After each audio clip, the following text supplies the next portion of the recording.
बिस्मिल्लाहिर्रहमानिर्रहीम। हाँ। Dear students, आज हम डेटा हैंडलिंग जो हमारा मेन टॉपिक है उसका सब टॉपिक्स है टेस्ट फॉर सिग्निफिकेंस। समटाइम हम दो चीज़ों का या दो से ज़्यादा चीज़ों का कंपैरिजन करने जा रहे हैं, और जैसा कि बीइंग ए एनालिटिकल केमिस्ट आप जानते हैं कि कभी भी दो मेजरमेंट्स 100% एक दूसरे के बराबर नहीं हो सकते। आप रिपीटेडली भी कोई ऑब्जर्वेशन रिकॉर्ड करते हैं, रिपीटेडली कोई आप मेजरमेंट लेते हैं सेम सेट ऑफ कंडीशंस के ऊपर, तो कभी भी वो 100% सेम नहीं आती, आइडेंटिकल नहीं होती। Because at a time so many factors, some of them are known and most of them are unknown. They are potentially contributing to influence the activity, और hence कभी भी आपको 100% रिप्रोड्यूसिबल रिजल्ट आपको नहीं मिलता। उसमें समवट वेरिफिकेशन वेरिएशन होती हैं, और उन वेरिएशन को हम कभी भी without applying some statistical test, उनको वैलिडेट किए बगैर हम ये डिक्लेयर नहीं कर सकते क्या ये दोनों जो मेजरमेंट्स हैं या दोनों प्रोसीजर हैं ये सेम है या डिफरेंट है। तो इसके लिए स्टैटिस्टिक्स हमें हेल्प आउट करती है, और हम अपना डेटा जो है उसके ऊपर कुछ स्टैटिस्टिकल टूल अप्लाई करते हैं, कोई प्रोसीजर अप्लाई करते हैं, कोई टेस्ट अप्लाई करते हैं, और वो हमें ये डिसाइड करने में मदद देता है कि क्या ये जो हमारी फाइंडिंग है ये दोनों प्रोसीजर्स की ये सेम है या डिफरेंट है। जैसा कि आप कभी भी एक अपने डायग्नोस्टिक या क्लिनिकल टेस्ट करवाते हैं, तो समटाइम कोई वैल्यू होती है जो उसके ऊपर एक नॉर्मल रेंज दी होती है, और एक उसके उसके ऊपर पेशेंट वैल्यू दी होती है विद यूनिट्स, और समटाइम कोई वैल्यू डिफरेंट होती है नॉर्मल रेंज से, लेकिन डॉक्टर कहता है कि does not matter, you are okay. लेकिन समटाइम कुछ वैल्यूज या कुछ पैरामीटर्स ऐसे होते हैं कि उनका जो स्मॉल डिफरेंस है वो भी डॉक्टर जो है ना उसको बड़ा सीरियस लेते हैं, और आपको कहते हैं कि नहीं, आपको प्रिकॉशन यूज करनी है या आपने ये मेडिसिन यूज करनी है। तो बेसिकली उनके पास जो बैकग्राउंड नॉलेज होता है, तो उस डेटे का स्प्रेड कितना है, उसका सैंपल साइज क्या था, और इस रेफरेंस से they are suppose to be capable enough to decide the thing. इसी तरह जैसे कि बीइंग ए एनालिटिकल केमिस्ट, नए मेथड डेवलप करना, पुराने मेथड जो है उनको जरा स्टेट ऑफ द आर्ट बनाने के लिए उनकी जो प्रॉब्लम्स हैं उनको रिमूव करना, तो ये मेथड्स के साथ, प्रोसीजर्स के साथ, एनालिसिस के साथ प्ले करना, इंस्ट्रूमेंट के साथ प्ले करना, ये एक एनालिटिकल केमिस्ट की जो रोजमर्रा जिंदगी है उसका एक हिस्सा है।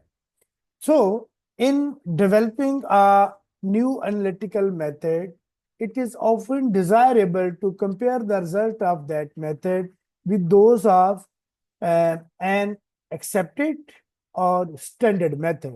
तो जब हम कोई हमारे पास एक ऑलरेडी एग्जिस्टिंग मेथड है और एक हम नया मेथड या प्रोसीजर डिजाइन करते हैं, डेवलप करते हैं, तो अब उन दोनों का हमें कंपैरिजन करना पड़ता है कि उनमें से बेहतर कौन सा है, क्या ये दोनों एक जैसे हैं या इनमें कोई डिफरेंस है। तो हम अब किस तरह से डिसाइड कर सकते हैं कि ये मेथड सेम है या ये डिफरेंट है। Deciding whether one set of the results is significantly different from another depends not only on the difference in the mean but also on the amount of available and spread। यानी कि आपको जो दोनों procedures हैं या दो set of data हैं उनके सिर्फ मीन को कंपेयर करके आप नहीं कह सकते कि ये दोनों डिफरेंट हैं या दोनों एक जैसे हैं, बल्कि आपको उसकी जो टोटल अवेलेबल डेटा की अमाउंट है उसको भी कंसिडर करना पड़ता है, और उस डेटे का स्प्रेड क्या है उसको भी कंसिडर करना पड़ता है। तो आप keeping in view all that scenario, जब कभी हम इस तरह की सूरत हाल में मुआवजा करना पड़ जाता है, कंपैरिजन करना पड़ जाता है, डिसीजन देना पड़ जाता है, तो there are statistical tables available that show how large a difference need to be in order to be considered not to occur by chance। यानी कि अब हमें उन तमाम तर मामलात को कंपेयर करने के लिए हमें कुछ स्टैटिस्टिकली टेस्ट अप्लाई करने पड़ते हैं, और वो स्टैटिस्टिकली टेस्ट हमें हेल्प आउट करते हैं ये चीज डिसाइड करने में, क्या ये दोनों प्रोसीजर, दोनों मेथड, जो उनके उनसे लिए गए सेट ऑफ डेटा है, आपके रिजल्ट्स हैं, वो सेम है या सेम नहीं है। तो इसके लिए F test evaluate the difference between the spread of result, while t test looks at difference between the means। तो आमतौर पे स्टैटिस्टिक्स में दो टेस्ट बहुत ही पॉपुलर है, एक एफ टेस्ट है और एक टी टेस्ट है। हम अपने डेटा के ऊपर ये अप्लाई करके उनका कंपैरिजन कर सकते हैं, उनका डिफरेंस सिग्निफिकेंट है और नॉन सिग्निफिकेंट है, ये हम डिसाइड कर सकते हैं। और यहाँ ये बात बताना बहुत जरूरी है कि एफ टेस्ट जो है वो डेटा के स्प्रेड को कंसिडर करता है, ठीक है, और जो टी टेस्ट है उन दोनों सेट ऑफ डेटा के जो मीन्स होते हैं उनको उनकी बेस पे डिसीजन देता है। तो सबसे पहले हम लेके चलते हैं कि एफ टेस्ट क्या होता है। अच्छा, एफ टेस्ट की जब हम बात करते हैं तो this this is a test designed to indicate whether there is a significant difference between the two methods based on their standard deviations। आप जानते हैं कि स्टैंडर्ड डेविएशन क्या है। F test is defined in terms of variances of the two method where the variance is square of the standard deviation। आप जानते हैं कि किसी भी डेटा, किसी भी आपको रेप्लिकेट मेजरमेंट दी जाती हैं तो उनकी स्टैंडर्ड डेविएशन कैलकुलेट की जाती है, और उस स्टैंडर्ड डेविएशन का अगर आप क्या कहना चाहिए स्क्वायर ले लेते हैं तो that is equal to variance. अब दो आपके पास सेट ऑफ डेटा है, उनका आपने डिफरेंस देखना है, जो दोनों डिफरेंट प्रोसीजर से डेटा रिकॉर्ड किया गया है। एक प्रोसीजर से एक सेट ऑफ डेटा रिकॉर्ड किया गया है, दूसरे प्रोसीजर से दूसरा सेट ऑफ डेटा रिकॉर्ड किया गया है। उन दोनों प्रोसीजर का आप डिफरेंस देखना चाहते हैं, क्या इनसे जो हम रिजल्ट्स हासिल करते हैं वो एक जैसे हैं या एक जैसे नहीं है, या आप दूसरे लफ्जों में ये देखना चाहते हैं कि एक आपका जो न्यू मेथड है और एक आपका स्टैब्लिश मेथड है, उन दोनों का कंपैरिजन करके आप डिसाइड कर सकते हैं क्या उनसे जो रिजल्ट्स लिए गए हैं या उनकी परफॉर्मेंस जो है वो सेम है या सेम नहीं है। अगर वो डिफरेंट है तो either it is significantly different और स्लाइट डिफरेंस, जिसको हम सिमिलरिटी के मद में ही लेते हैं। तो बेसिकली ये एफ टेस्ट का फार्मूला है, F test is equal to S1 square S2 square. Basically ये S रिप्रेजेंट करता है स्टैंडर्ड डेविएशन को, और इसका स्क्वायर यानी variance, variance of data one and variance of set of data two, इन दोनों का जो कंपैरिजन है। तो बेसिकली इसको एफ रेशियो भी बोलते हैं, या हम बोल देते हैं कि it's a comparison of variances, it is comparison of variances. The F test is used to determine if two variances are statistically different or not। तो बेसिकली आप इसमें एक बात बहुत इंपॉर्टेंट है कि जब आपने ये एफ रेशियो कैलकुलेट करनी है तो आपके पास दो सेट ऑफ डेटा है, तो जिस वेरिएंस की वैल्यू बड़ी होती है वो हमेशा नॉमिनेटर में रखते हैं, और जिसकी वैल्यू छोटी होती है उसको हम हमेशा डिनोमिनेटर में रखते हैं। और इसके लिए एक बात और भी बहुत इंपॉर्टेंट है कि जब हमने इनको देखना है तो हम ये भी देखते हैं कि एफ टेस्ट जो है इसकी वैल्यू 1 से ज्यादा आनी चाहिए, एफ टेस्ट की वैल्यू जो है वो 1 से ज्यादा आनी चाहिए।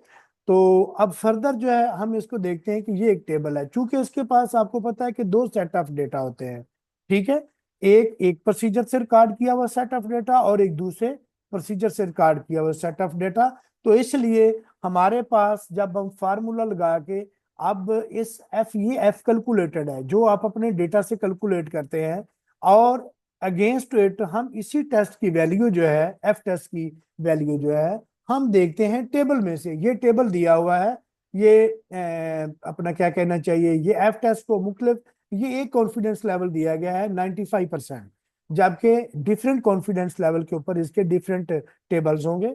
90% के ऊपर, 95% के ऊपर, 99% के ऊपर, या 99 पॉइंट समथिंग इसके ऊपर। अब ये है कि चूंकि इसमें वेरिएंस दो सेट ऑफ डेटा है, तो एक का हम जो डिग्री ऑफ फ्रीडम है, चूंकि हमने एफ टेस्ट जो है, जो आपके पास दो सेट ऑफ डेटा है, आप उन दोनों सेट ऑफ डेटा का जो डिग्री ऑफ फ्रीडम है, यानी कि डिग्री ऑफ फ्रीडम होता है n-1, जो कि आप प्रीवियसली देख चुके हैं। तो दोनों सेट ऑफ डेटा को, एक को हम अलांग एक्स एक्सेस और दूसरे को हम अलांग वाई एक्सेस वर्टिकली हम देखेंगे। और इसमें ये म्यू 1 है, ये म्यू 2 है। तो अब हम दोनों हमारे जो है क्या कहना चाहिए, जो डिग्री ऑफ फ्रीडम है, वो जहां पे एक दूसरे के साथ मैच कर जाते हैं। फॉर एग्जांपल हमारे पास इधर डिग्री ऑफ फ्रीडम जो है वो 5 है, तो 5 के नीचे हम किसके अगेंस्ट देखेंगे, जो हमारे दूसरे सेट ऑफ डेटा का डिग्री ऑफ फ्रीडम है। फॉर एग्जांपल उसमें 5 है, तो 5 और 5 के दरमियान जैसे 4.95 है ये वाला, तो ये हमें क्या कहना चाहिए, ये डेटा मिल जाएगा। अच्छा जी, तो अब हमने फर्दर ये देखना है, जैसे मैंने को बताया कि ये हम इसको देख लेंगे। यहाँ डिग्री ऑफ फ्रीडम 6 है और यहाँ डिग्री ऑफ फ्रीडम 5 है, तो इन दोनों को जहाँ पे कंपेयर मैच करते हैं ये, वो हम इसको रिकॉर्ड कर लेते हैं। अब अगली बात ये है कि where S1 square is greater than S2 square, there are two different degree of freedom, degree of freedom 1 and degree of freedom 2, where degree of freedom is defined as n-1 for each case, दोनों set of data के लिए। If the calculated F value from the equation, जो हम हमारे पास ये equation दी हुई है, ये वाली, ठीक, इसमें exceed a tabulated f value at the selected confidence level, यानी कि यहाँ ये टेबल दिया गया है 95% से के लिहाज से, यहाँ हमारा 90% भी हो सकता है, 99% भी हो सकता है, ये मुख्तलिफ हम अपने कॉन्फिडेंस लेवल सेलेक्ट करते हैं। जी, तो then there is a significant difference between the variance of the two method. ये एफ वैल्यू जो है ना, ये टेबल जो दिया गया है ये 95% के हिसाब से दिया गया है। If F calculated is greater than F tabulated, then the variances being compared are significantly different. ये एक बहुत इंपॉर्टेंट मैसेज है जो आपने हमेशा याद रखना है। if f calculated is greater than f tabulated, then the variances being compared are significantly different. अगर f calculated छोटा है f tabulated से, then they are statistically same। तो हम इसको इस एंगल से देखते हैं।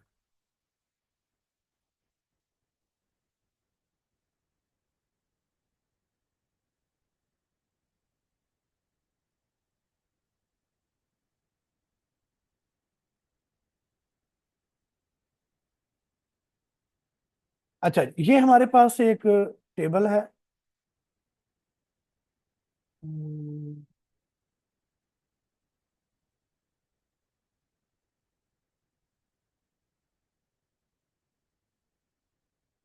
ये हमने वो मेन चीज डिस्कस की है, और ये हमारे पास अब टेबल है।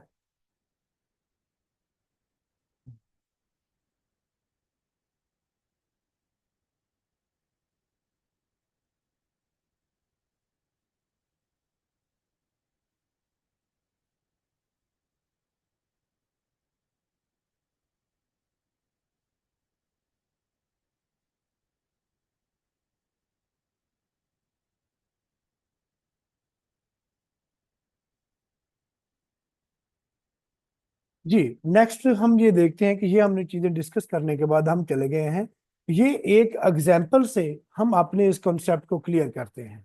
तो for example, you are developing a new colorimetric procedures for determining the glucose content of blood serum. You have chosen the standard Follen-Wu procedure with which to compare your result from the following two set of replicate analysis on the same sample.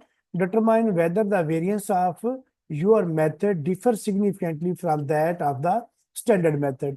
हम एक नया method कॉलोमेट्रिक method develop कर रहे हैं और एक हमारे पास already standard method यह प्रोसीजर है जिसको फॉलोइंग व्यू प्रोसीजर बोलते हैं। हमने एक ही सैंपल के रेप्लिकेट लिए, उन रेप्लिकेट के दो सेट बनाए और एक को कंपेयर किया आपका जो न्यूली डेवलप्ड मेथड है और एक के हम अपना मेजरमेंट्स ली आपका जो स्टैंडर्ड मेथड है उसके साथ। तो ये ग्लूकोज की जो कंसंट्रेशन है आपके ब्लड सीरम के अंदर, ये मिलीग्राम पर डेसीलीटर, इसके लिए ये स्टैंडर्ड यूनिट यूज होते हैं।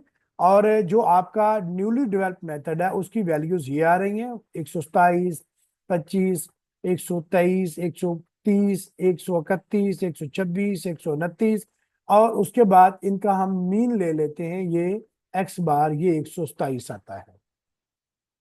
अच्छा, इसी तरह जो आपका फॉलन वू मेथड है उसकी ये मुख्तलिफ ऑब्जर्वेशंस हैं और इन ऑब्जर्वेशंस का हम फिर इनको प्लस मार करके इसका मीन वैल्यू ले लेते हैं जो कि 128 आती है। अब सवाल ये पैदा होता है कि ये सिर्फ इसके आपके क्वेश्चन के अंदर दी गई वैल्यूज हैं। अब करना क्या है, अब आपने देखना ये है क्या ये दोनों प्रोसीजर से लिए हुए डेटा के वेरिएंस सेम है या सेम नहीं है। तो हम इसके ऊपर सबसे पहले एफ टेस्ट अप्लाई करना है। अब एफ टेस्ट अप्लाई करने के लिए ये क्या कहना चाहिए कि ये कंपैरिजन ऑफ वेरिएंस है। वेरिएंस किस चीज क्या चीज होती है, वेरिएंस होता है स्क्वायर ऑफ स्टैंडर्ड डेविएशन। तो हम स्टैंडर्ड डेविएशन चूंकि आप ऑलरेडी हम प्रीवियस पढ़ चुके हैं और इसकी कैलकुलेशन भी कर चुके हैं, मुख्तलिफ इसकी प्रैक्टिसेस न्यूमेरिकल पे कर चुके हैं सेट ऑफ डेटा के ऊपर, तो हम इसका भी स्टैंडर्ड डेविएशन कैलकुलेट कर लेंगे और इसका भी स्टैंडर्ड डेविएशन कैलकुलेट कर लेंगे। और जो वेरिएंस होता है वो चूंकि स्क्वायर ऑफ स्टैंडर्ड डेविएशन होता है और जो स्क्वायर की वैल्यू होती है वो 1/√, से ये कैंसल आउट हो जाता है, यानी कि इसका उल्ट होता है अंडर रूट का जो स्क्वायर होता है। तो जब हम जो पहला हमारा डेटा है उसका हम ले लेते हैं वेरिएंस, तो वो ये स्टैंडर्ड डेविएशन का स्क्वायर है और ये स्टैंडर्ड डेविएशन का फार्मूला है, जस्ट इसके ऊपर जो अंडर रूट है वो खत्म कर दिया गया है स्क्वायर की वैल्यू के साथ। तो हम क्या करेंगे, उनकी जगह पे ये वैल्यू पुट करेंगे और उसके बाद ये 7 - 1, ये बेसिकली 1 2 3 4 5 6 7, ये 7 वैल्यूज है। तो 7 - 1 ये उसका डिग्री ऑफ फ्रीडम, ये 8.3 आता है। इसी तरह हमने जो दूसरा हमारे पास सेट ऑफ डेटा है इसका वेरिएंस कैलकुलेट किया तो वो 24/6 - 1 4.8 के बराबर आ गया। अब एफ रेशियो हमने कैलकुलेट करनी है तो 8-3/4.8, ये मैंने आपको बताया है कि जब आपने variance calculate F ratio calculate करनी है तो जो आपके वेरिएंस की वैल्यू बड़ी है वो हमेशा नॉमिनेटर में आएगी और जो छोटी वैल्यू है वो हमेशा डिनोमिनेटर में आएगी। इनका कंपैरिजन करने के लिए फिर आप इसकी जो एफ वैल्यू कैलकुलेट करते हैं वो आ जाती है 1.73। 1.73 बच्चे यहाँ से कंफ्यूज हो जाते हैं कि ये 50 कहाँ से आ गया। तो बेसिकली ये आपका जो है ना समेशन xi - x बार का स्क्वायर, बेसिकली ये वो वैल्यू है जो मैंने आपको टेबल बना के बताई थी कि पहले हम xi निकाल लेते हैं, फिर एक्स बार निकाल लेते हैं, फिर xi - x बार निकाल के उनकी वैल्यूज ले लेते हैं, फिर उनके स्क्वायर ले लेते हैं और फिर उनको सम कर लेते हैं। तो बेसिकली ये वो वैल्यू है 50 आती है। तो बैक क्या है, for variance are the variance are arranged so that the F value is greater than 1। The tabulated F value for v1 is equal to 6 and v2 is equal to 5 is 4.59। ये previous table के अंदर for example अगर आप इस data को देखते हैं तो इसमें टोटल 7 वैल्यू है, तो इसका जो डिग्री ऑफ फ्रीडम है वो 6 है। और इसी तरह आपकी ये दूसरा जो सेट ऑफ डेटा है इसमें टोटल 6 रेप्लिकेट मेजरमेंट है, तो इसका जो डिग्री ऑफ फ्रीडम है वो 5 है। तो ये हमने लिखी है नॉमिनेटर में, ये हमने लिखी है डिनोमिनेटर में। और ये प्रीवियस टेबल के ऊपर देखिएगा, ये हमारा नॉमिनेटर वाला वेरिएंस है और ये हमारा डिनोमिनेटर वाला है। तो इसमें चूंकि हमारे पास वैल्यू क्या आई थी, डिग्री ऑफ फ्रीडम 6 आई थी, क्योंकि टोटल वैल्यू 7 थी। तो ये इसको हम नीचे जाएंगे तो इसके अगेंस्ट ये 5 है, 6 - 1 5, तो ये 4.95 इसकी वैल्यू आ जाएगी। Since the calculated value of 1.73 is less than this, यानी कि आपकी जो टेबुलेटेड वैल्यू है, कैलकुलेटेड वैल्यू है 1.7 है, और जो आपकी सॉरी कैलकुलेटेड वैल्यू 1.73 है, और जो टेबुलेटेड वैल्यू है वो 4.95 है। अब हमने पीछे एक देखा था कि अगर आपकी वैल्यू जो है F calculated is greater than tabulated, then the variances are considered significantly different. और अगर उसके आप हमारा एफ कैलकुलेटेड छोटा है वहां पे और टेबुलेटेड बड़ा है, तो इसका मतलब ये है कि ये दोनों प्रोसीजर जो है ऑलमोस्ट सिमिलर परफॉर्म करते हैं। इनकी एफिशिएंसी, इनकी एक्यूरेसी, इनकी प्रिसीजन, या ये सिमिलर प्रोसीजर है, आप इसको कह सकते हैं, ये स्टैटिस्टिकली डिफरेंट नहीं है। So we conclude that there is no significant difference in the precision of the two methods. That is, the standard deviation from are from random error alone and do not depend upon the sample. In short, statistically, your method does as well as the established method. यानी कि आपने जो new method develop किया है उसकी performance बिल्कुल आपका जो ऑलरेडी एस्टेब्लिश मेथड है उसके इक्वल है या उसके से कंपेरेबल है, उनमें स्टैटिस्टिकली डिफरेंस नहीं है। और दूसरा टेस्ट यहां आ जाता है T test. Basically T test की जब हम बात करते हैं तो डिफरेंट इसके क्या कहना चाहिए सिचुएशंस हो सकती हैं, लेकिन ये ओवरऑल कंपैरिजन ऑफ मीन है। वो था कंपैरिजन ऑफ वेरिएंसेस, ये है comparison of mean. The T test is used to determine if two set of measurements are statistically different. If t calculated is greater than t tabulated, then two data sets are significantly different at the chosen confidence level. chosen confidence level वो जो table के अंदर हम different confidence level देखते हैं, 90%, 95%, 99% और verse level, जो भी हमें टेबल के अंदर दिया जाता है। We may be comparing a blood concentration of a particularly analyte in population of diabetes patient versus those measured in control group. Control group वो होता है जिसमें क्या कहना चाहिए, एनालाइट की या तो आपकी स्टैंडर्ड कंसंट्रेशन हो या फिर आम तौर पे ब्लैंक, जिसे ब्लैंक भी बोल देते हैं, कि जिसके अंदर वो कंपोनेंट या वो एनालाइट एग्जिस्ट नहीं करता, उसको हम कंट्रोल बोलते हैं।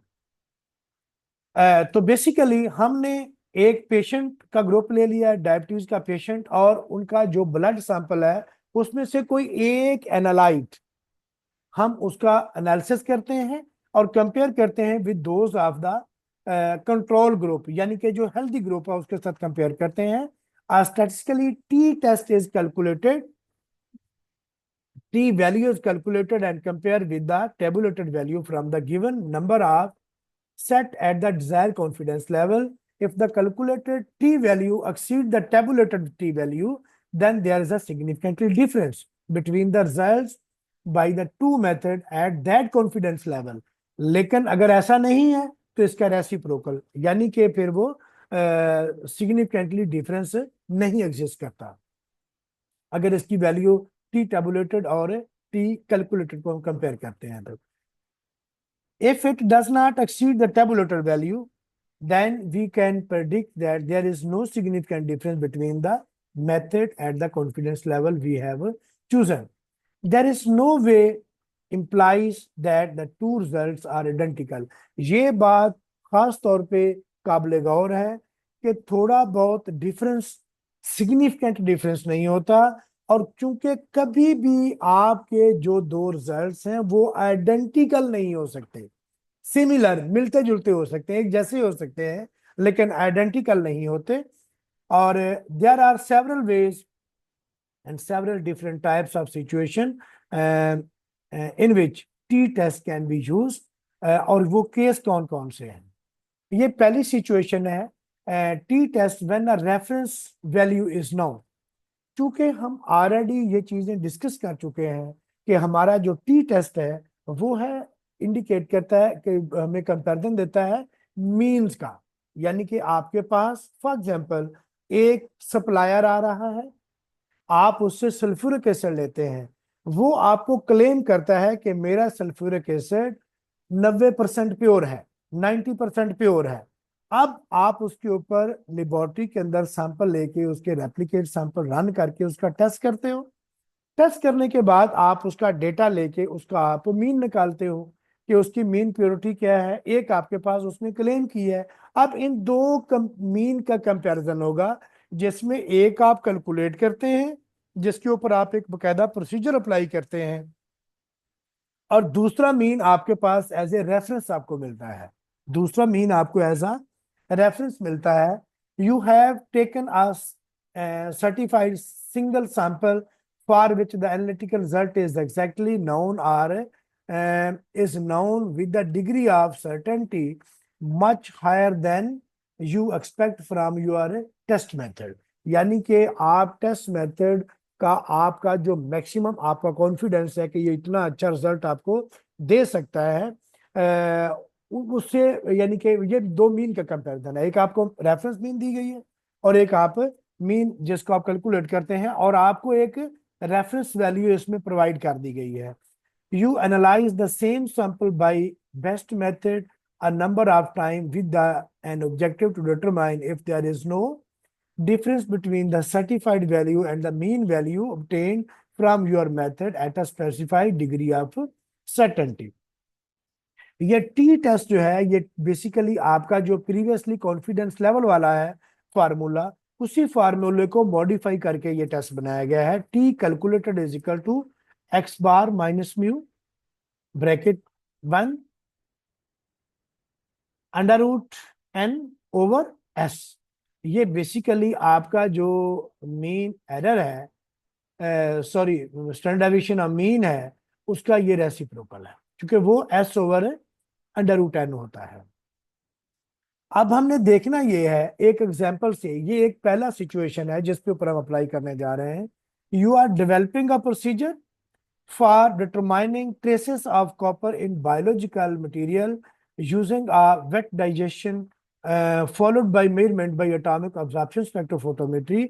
In order to test the validity of the method, you obtain a certified reference material and analyze this material. 5 replicate are sampled and analyzed, and the mean of the result is found to be 10.8 ppm with a standard deviation plus minus 0.7 ppm। The listed reference value, जो आपको reference value मिलती है, जो उसकी true mean भी आप कह सकते हैं, वो 11.7 है ppm।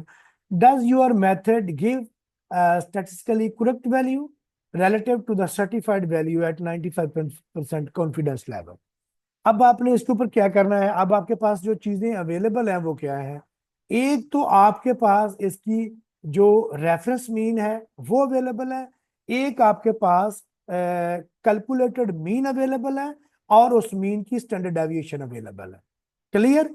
तो अब ये आपकी जो है क्या कहना चाहिए, जो आप रिजल्ट कैलकुलेट करते हैं सैंपल लेके, उसका मीन आ जाता है 10.8 ppm, और इसका स्टैंडर्ड डेविएशन 0.7 ppm है, और आपकी जो रेफरेंस वैल्यू है, जो आपका ये वाले म्यू की वैल्यू है, वो 11.7 ppm है। अब आपने 95% कॉन्फिडेंस लेवल के ऊपर इनके मीन कंपेयर कर रहे हैं, आप मीन का कंपैरिजन कर रहे हैं। अब आपने देखना ये है कि ये दोनों जो क्लेम है, क्या उसके मुताबिक हम ठीक जा रहे हैं, हमारी जो वैल्यू है, हमारा जो मीन है वो ठीक है, या उससे सिग्निफिकेंटली डिफरेंट है।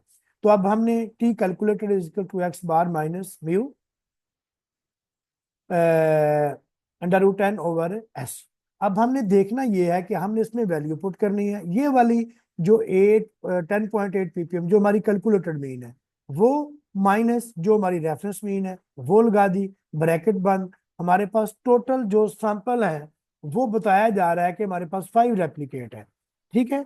तो 5 अंडर रूट ओवर उसकी जो स्टैंडर्ड डेविएशन है वो 0.7 है, ये हमने पुट कर दी। अब हम जिसको अब सॉल्व करते हैं, पहले इसमें से ये माइनस करेंगे, फिर उसके बाद इसका अंडर रूट लेंगे, फिर इसको आपस में सॉल्व करके, तो ये 2.9 इसकी वैल्यू आ जाती है। तो ये हमारे टी कैलकुलेटेड की वैल्यू है। There are 5 measurements, so there are 4 degree of freedom n-1।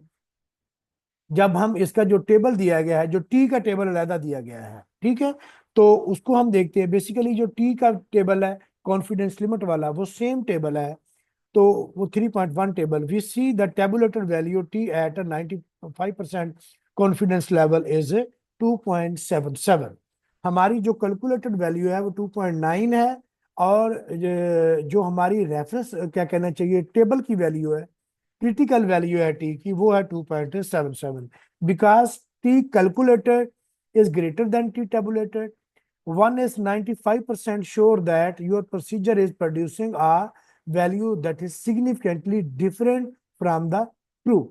अब आपकी जो हमारे मेथड के जो रिजल्ट्स हैं वो ये कहते हैं कि जो मीन क्लेम की गई है, इसकी रेफरेंस वैल्यू दी गई है, ये दोनों मीन सेम नहीं है, या दोनों प्रोसीजर का जो रिजल्ट है वो सेम नहीं है, बल्कि सिग्निफिकेंटली डिफरेंट है।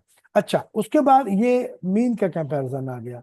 ठीक है, अब दूसरी situation, the situation is the same as above except that uncertainty of the certified value or the standard deviation of the measurement by reference method is not negligible।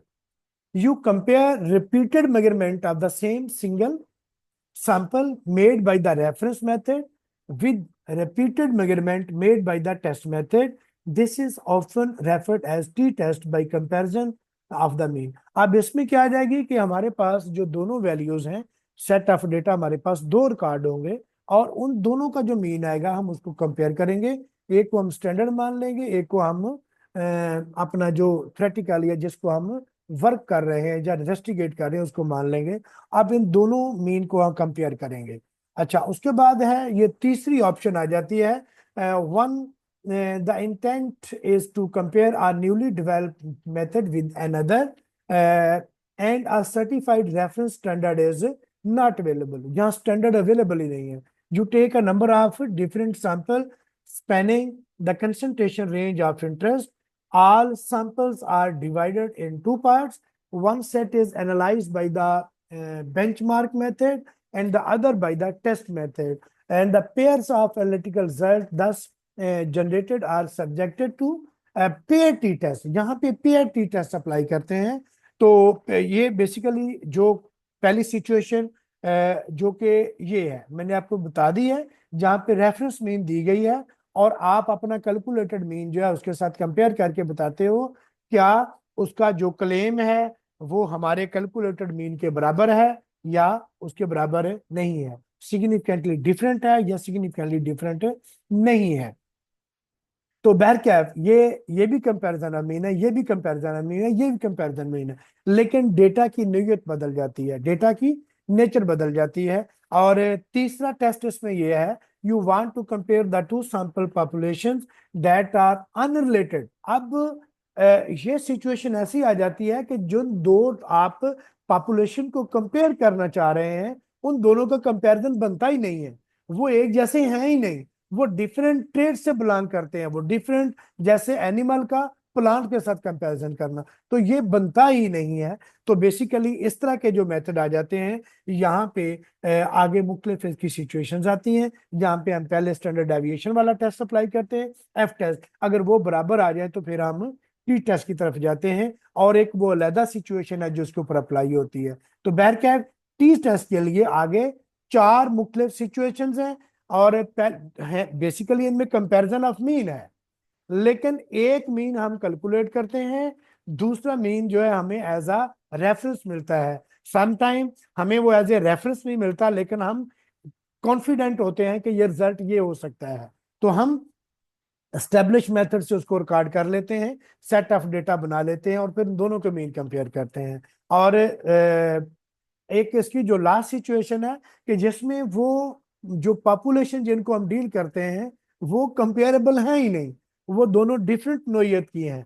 ठीक है, तो इस तरह की सूरत हाल को देखने के लिए हम ये पूल टी टेस्ट जो अप्लाई करते हैं, लेकिन ये जो तीन सिचुएशंस हैं ये थोड़ी सी डिफिकल्ट हैं। ये आपके इस लेवल के लिए इनकी आपकी अंडरस्टैंडिंग तो होनी चाहिए कि वो डिफरेंट सिचुएशन किस तरह की हो सकती हैं, लेकिन इसमें हम इसको प्रैक्टिकली जो है या कैलकुलेशन के इसमें इन्वॉल्व नहीं करेंगे।